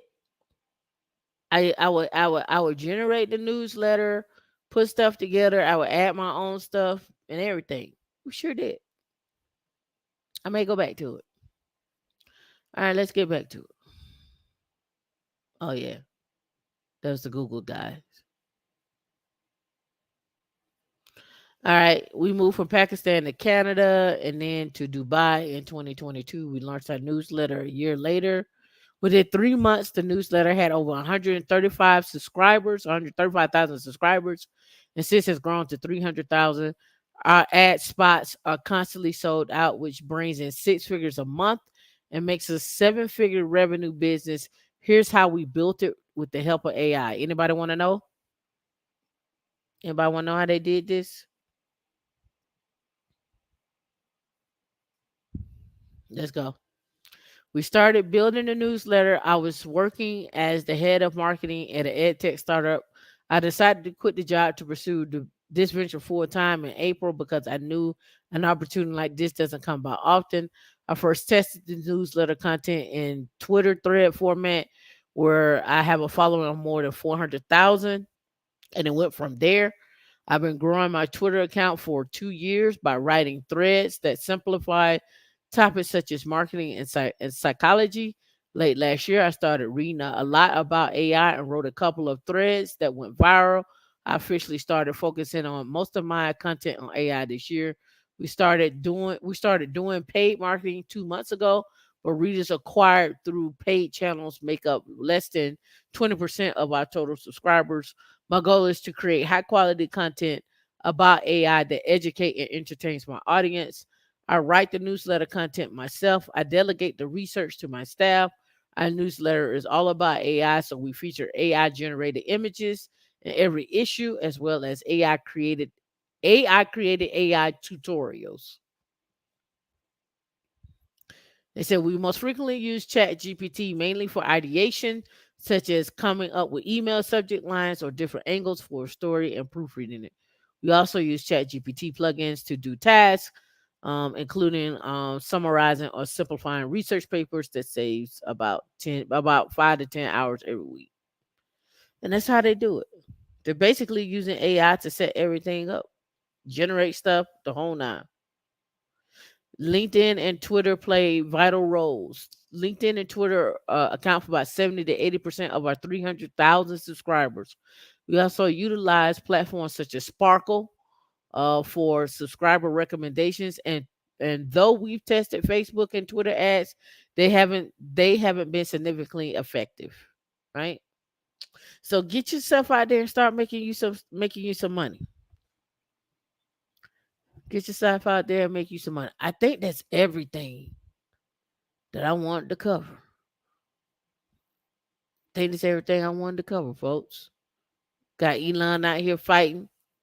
Let's watch it one more time.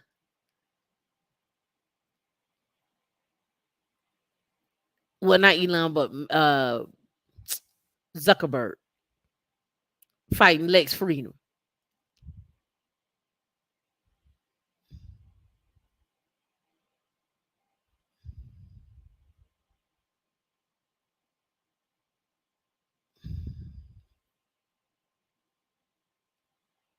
Fighting Lex Freeman, looking crazy. Oh, Lex is strong. Y'all get you some jiu-jitsu in your life. Who used to say get you some you don't know jiu-jitsu? Was that what you call it? Martin. When he would come in with that with the joint.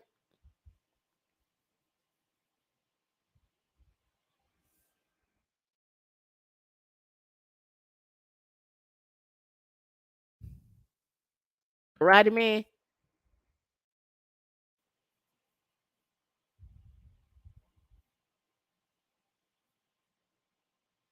I ain't gonna put no sound on it. I ain't gonna do no sound on it. But these right here, when Martin was doing those, y'all remember these?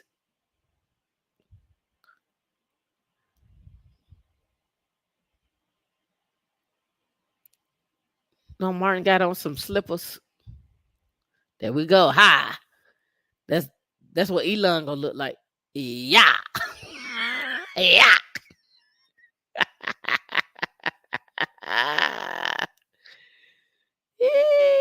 Yeah. Yeah. Yeah. Yeah. Yeah. Huh?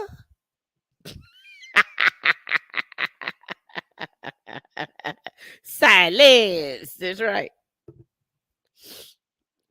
This what Elon gonna look like.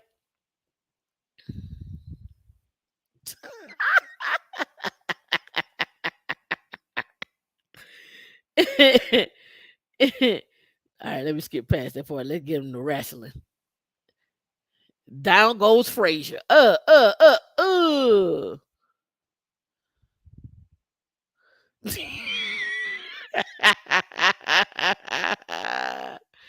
Let me stop playing around. Let me stop playing around with y'all.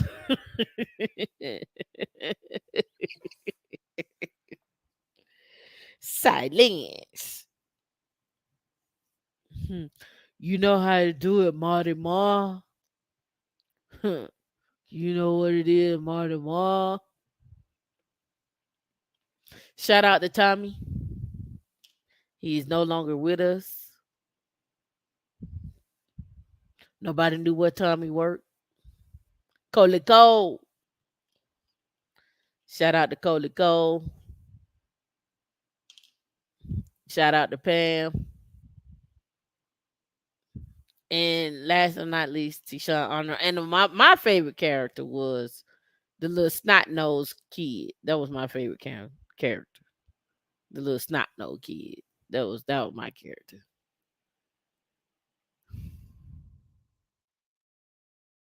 That was my character from Martin Lawrence.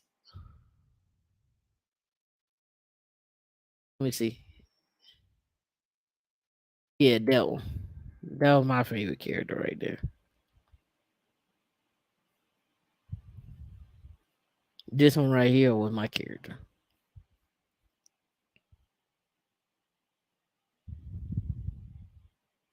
Roscoe. Roscoe was my character.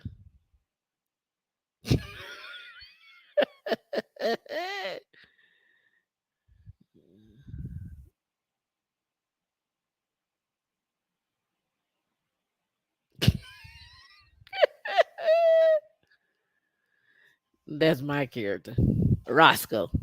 Shanae was cool, but I like it when the best episode for me for Shanae was when Shanae and what's her name? The one that played in they've always played John Witherspoon's wife. She was in what's that movie D? What's the one with him and Epps? Omar, not Omar Epps, but is it Mike Epps? Where she played the downstairs with what was it called? Where he was like, I am a boy, Damon. What's the name of that movie? I forget the name of that movie. Anyway, she was the downstairs. I guess she was the over the apartment complex. But anyway, she was in the she was in the Martin Lawrence in the show when Shanae and I think it was Tishawn Arnold when she went to work with Shanae and they had to do her toes at the nail salon. Yeah, at the nail Miss Loretta at the nail salon, and she was like, "That ain't how you got to do it. You got to get in there." That was my favorite. That was one of my favorite episodes. That was one of my favorite episodes. Oh, is her name Miss Loretta in the show?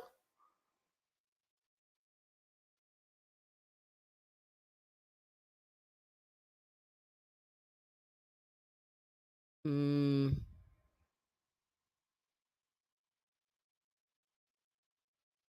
yeah.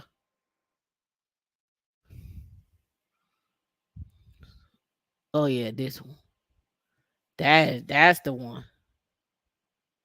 Don't forget my baby toe. She ain't doing nothing to it. That one. And she when she went in there and she like, you ain't doing nothing.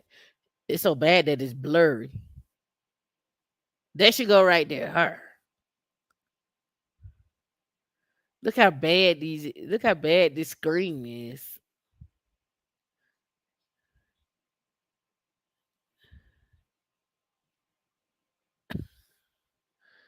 And don't forget my pinky toe. And then Shanae, look, she come. Look at Shanae. Here she come.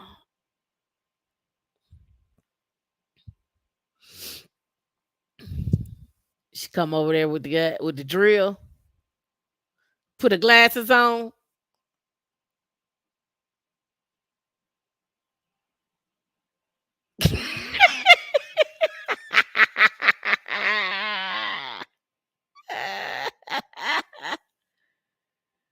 Uh, if somebody had to do that to my foot at the hair at a salon, I'd be like, nah, I need a special appointment. I need a special appointment. You're not gonna have me in here with all these other folks that with it. No, I need a special appointment. I need a special appointment. Yeah, she did play John Witherspoon, wife in Boomerang. Is she still alive? Is she still alive? I don't even know if she's still alive. All right. I had my laugh for the day. Free, you the winner. Queen Lee, I'll call you on Slack. We could discuss. But yeah, don't listen. You married him. You gotta trust him with your $5,000. You gotta trust him with your paycheck. Yeah, well, according to what they say, They say husband or wives do better by having joint bank accounts. So your money's supposed to be going to a joint bank account anyway.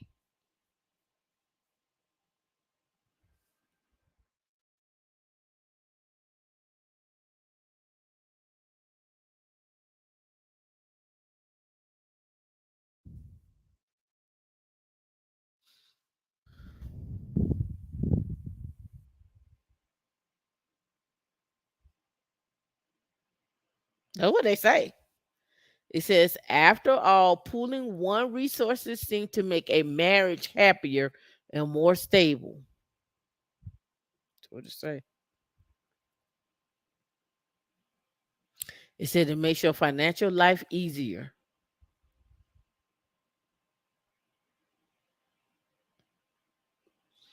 Combine your bank accounts and your credit cards. One pot to rule them all. D, don't be talking about no silence.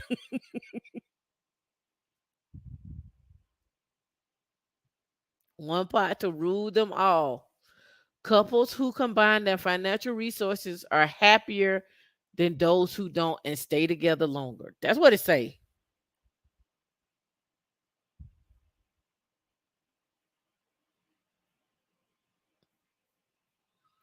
right here.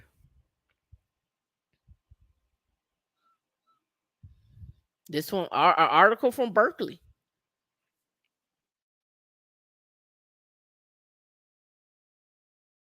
Evidence suggests that couples who combine their financial resources are happier than those that don't, and they stay together longer. When people decide to get married or form committed partnerships, they often have a lot of decisions to make, including how to handle their finances. While traditionally newlywed couples have pooled their money together in joint accounts, these days these days more couples, especially millennials, are choosing to keep separate accounts, retaining control over their own money.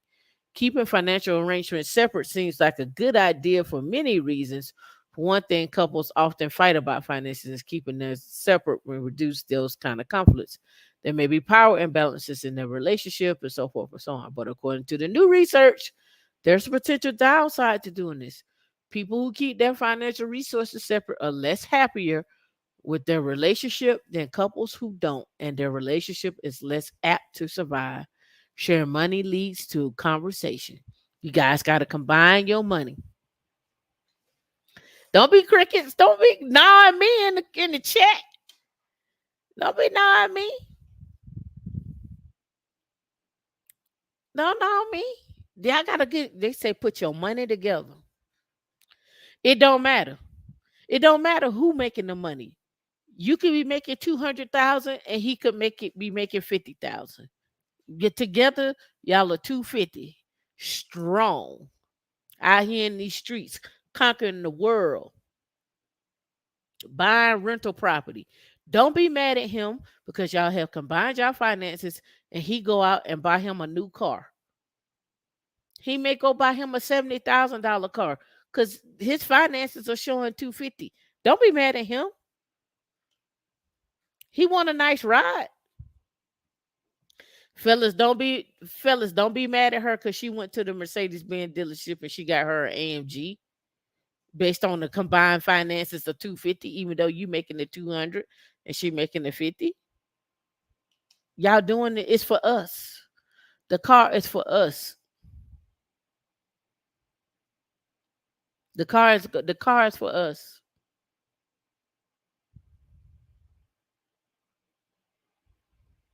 We doing this together. Don't forget to hit the like and subscribe button. I'm gonna let y'all marinate on this joint account. I'm gonna bring it up again tomorrow. You're gonna lead healthier, happy lives together. Done. Whatever woman you get, y'all gonna have to put y'all finances together. Don't be worried about her debt. You would take all her debt because you love her.